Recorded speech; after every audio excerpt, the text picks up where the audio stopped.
আজ আমি আমার মেয়ের রুমটা যে নতুনভাবে ডেকোরেশন করেছি সেটাই আপনাদের সাথে শেয়ার করব। শুরুতেই আমি পর্দাগুলো দেখিয়ে দিই। আমার রুমের তিনটা দরজাতেই আমি এই পর্দাগুলো লাগিয়েছি। পর্দাগুলো সবার খুব পছন্দ হয়েছে।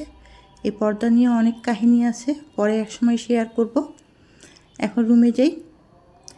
আর আমি লুনা, দিনাজপুর থেকে আপনাদের সাথে আছি। আশা করি আপনারা আমার সাথেই থাকবেন। আসসালামু আলাইকুম, কেমন আছেন সবাই? আশা করি কাছে দূরে সবাই ভালোই আছেন। আলহামদুলিল্লাহ, আমরাও অনেক ভালো আছি। রুমে ঢুকতে হাতের ডান সাইডে এই যে ছোট্ট একটা ফ্লাওয়ার ভ্যাস রেখেছি, মানে ফ্লাওয়ার স্ট্যান্ড, তার মধ্যে একটা ফ্লাওয়ার ভ্যাস, তারপরে কিছু রিয়াল প্ল্যান্ট। খুবই সাধারণ জিনিস দিয়ে রুম সাজানো, কিন্তু সাধারণ জিনিস দিয়ে সাজানোর পরেও মাঝে মাঝে কেন জানি অসাধারণ হয়ে যায়, তাই না? আর এই যে ফ্লাওয়ার ভাসটা দেখছেন, এটা অনেক দিনের পুরনো। এটা আমার বাবার বাসায় ছিল, সেখান থেকে এনে এটাকে আমি এই রূপ দিয়েছি। আর এখানে একটা আগে স্টিলের চেস্ট অফ ড্রয়ার ছিল, সেটা সরিয়ে আমি এগুলো এখানে এনে প্লেস করেছি। তাতে বেশ ভালোই লাগছে দেখতে।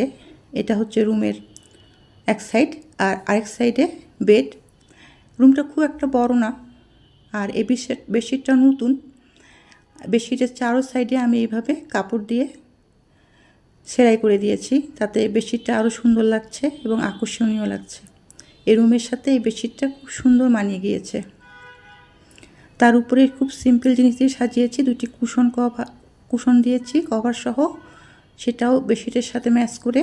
আর কিছু ওয়ালমেট দিয়েছি। আমার কথা বলে কিছু ভুল হয়ে গেলে আপনারা ক্ষমা করে দিবেন, ক্ষমা সুন্দর চোখে দেখবেন। আর এই জায়গাটা হচ্ছে সবচেয়ে আকর্ষণীয় জায়গা। এই জায়গাটাকে আমি নামাজের স্থান হিসেবে রেখেছি। অনেক সময় অনেক মহিলা আসেন বাসায়, তারা এখানে সুন্দরভাবে নামাজ পড়তে পারবেন, আমরা তো পারবই। আর সামনে কিছু রিয়াল প্ল্যান্ট রেখেছি। এই গাছগুলোকে দেখলে চোখের মায়া অনেক গুণ বেড়ে যায়, মানে চোখের জ্যোতি আর কি। আর এখানে একটা ট্রান্সপারেন্ট পর্দা দিয়েছি। যেহেতু শীত, আমরা দিনাজপুরের বাসিন্দা, শীত তো কেমন হয় জানি, জানালা খোলার কোনোই উপায় নেই। তাই ঘর যেন আলো বাতাসে পরিপূর্ণ থাকে, সেজন্য এই ট্রান্সপারেন্ট পর্দাটা দিয়েছি। কেমন হয়েছে আমার সাজানোটা জানাবেন। খুবই সাদা মাটাভাবে সাজানো, বাসা যা ছিল তা দিয়েই, খালি এদিক ওদিক করেছি এই মাত্র। সবাই ভালো থাকবেন, সুস্থ থাকবেন, আমাদের জন্য দোয়া করবেন। পুরা রুমটা একবার দেখিয়ে দিচ্ছি। আর লাইক কমেন্ট তো অবশ্যই করবেন। এই তো, আজকে এই পর্যন্তই। আল্লাহ হাফেজ। সবাইকে ভালো রাখবেন।